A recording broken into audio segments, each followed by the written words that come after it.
Hey everyone, so in this week's episode of Make It with Calvin, I'm going to be showing you how to take a brass item such as this and make it look something more like, well, this.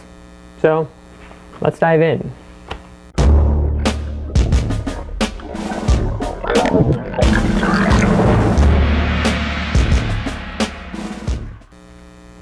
Okay, sorry if the angle's a little bit weird here, it's a little bit hard to see, but I'm doing my best to try and show you guys my techniques that I use for making and taking brass items and making them look more antique, and in the process giving them a unique finish as well. So first things first, we're going to need a brass blackening solution.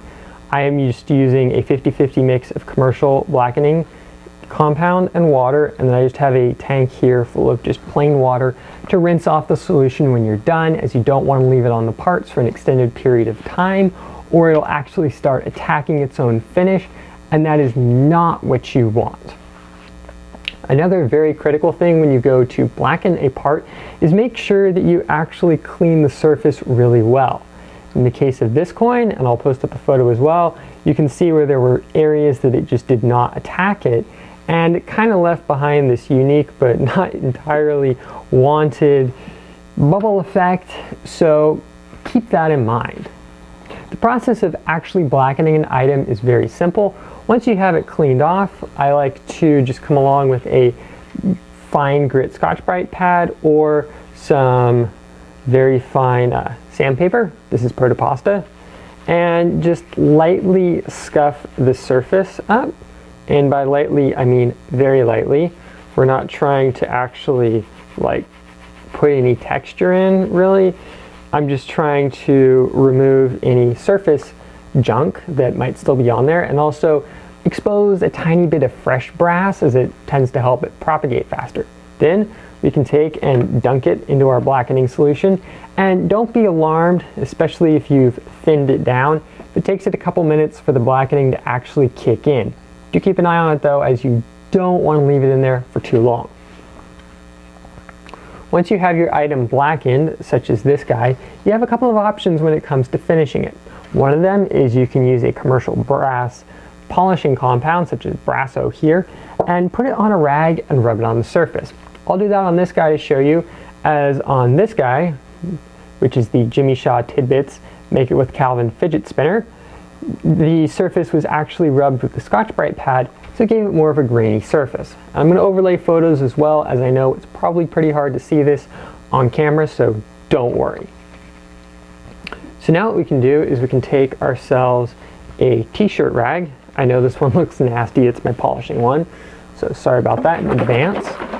Shake up our solution. Fun fact, this Brasso here is courtesy of the Thousand Oaks Toxic Waste Hazmat Household Chemical Stuff program thingy that I tend to frequent when I go visit my parents, and I'll be doing a video on that when I go and visit them again. It's actually kind of cool. So now we can take our rag with the Brasso and pretty much just polish the surface like you would any old brass item. I mean, there's not a whole lot to it. Now, it's totally up to you on when to start and when to stop blackening an item. There really is no right or wrong method here. It's really like a lot of things. It's what is the effect that you're after, and go for it.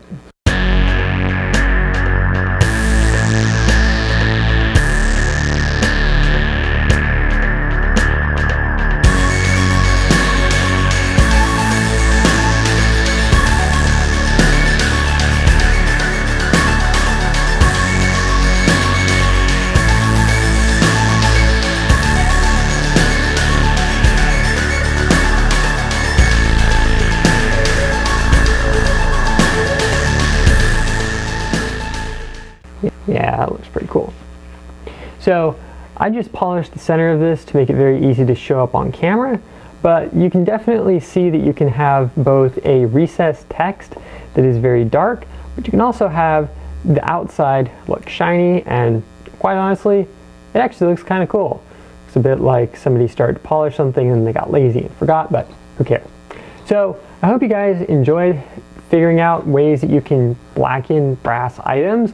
Obviously, I know not everybody works with brass straight brass. I don't think this would work with 3D printed brass as there's not enough mass there, but I figured it was a good way to show you ways that you can kind of make items look unique, which is something I'm all for. I mean, for me, it's cool if somebody makes something, but if they take the time to weather it and make it look a little bit more intriguing, it really makes the item pop and really makes it unique, which is something that I'm all for. So if you guys have questions about how to do this, please comment them down below. I hope you enjoyed this, and I will see you here next time on Make It With Calvin. Oh, and as for this little Jimmy Shaw's Tidbit / Make It With Calvin fidget spinner, well, go shoot Jimmy a subscribe. He's probably going to be hosting the giveaway sometime soon. Not exactly sure the time frame, as I left that up to him, but I definitely recommend going and check him out anyways. He's a pretty cool guy and you might enjoy it. So see you here next time on Make It With Calvin, where I'm just going to keep making things look awesome.